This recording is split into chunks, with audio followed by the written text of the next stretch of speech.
Le salaire minimum sera augmenté au Québec le 1er mai prochain. 1er mai, journée des travailleurs. Et le salaire minimum passera là, de 15,25 à 15,75 donc une hausse de 50 cents par heure pour les travailleurs. Et quand on regarde un peu les statistiques qui est concerné, ben, c'est pas tellement, c'est pas très élevé le nombre de travailleurs. On a plus de 4 on est près de 4,4 millions de travailleurs au Québec. Et là, on dit que ça pourrait toucher environ 200 000 travailleurs. Regardez autour de vous, là. Est-ce qu'il y a beaucoup de gens qui travaillent au salaire minimum? Vous le voyez, les entreprises pour attirer des travailleurs, mais également pour contrer le phénomène de la pénurie de travailleurs, la pénurie de main-d'œuvre. Ben, on est obligé d'offrir 16, 17, 18, 20, 22, 23 $ de l'heure.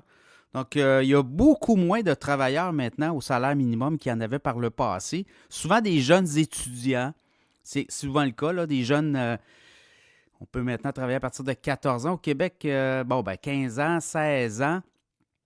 Et étudiants à l'université, étudiants au cégep, ça peut être aussi des travailleurs qui sont au retour au travail suite à la retraite, puis on s'aperçoit qu'on n'a pas beaucoup de revenus, on revient sur le marché du travail. Alors, il y a ça aussi. Dans l'équation, ce que le gouvernement dit, c'est que dans le fond, nous, on regarde le salaire moyen au Québec et on espère toujours viser le 50 % de moins pour le salaire minimum. Et on dit qu'avec cette augmentation, ça sera 50,8 % du salaire moyen. Donc, c'est un objectif.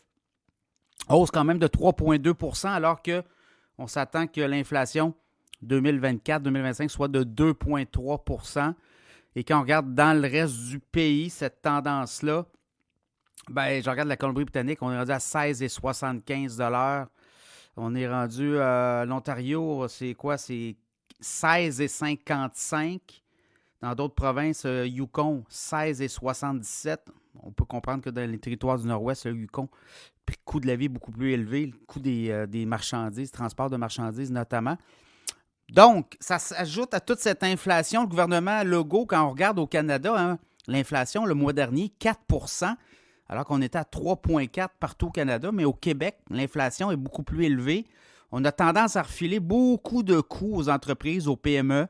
Là, c'est sur le coût de la main-d'œuvre parce que faut comprendre que pour les entreprises, si le salaire minimum augmente de 50 cents le 1er mai, bien, les salaires, c'est toute la grille de salaire des employeurs qui devront être augmentés. Donc là, c'est des coûts qu'on file aussi aux PME, aux entreprises. Et ça, bien, c'est des coûts qui sont filés aux clients par la banque. Donc, on crée de l'inflation de cette façon-là, beaucoup plus élevée que le taux moyen. On a quoi? On parle de 3,4 % là, juste sur le salaire. Ça part tous les autres coûts.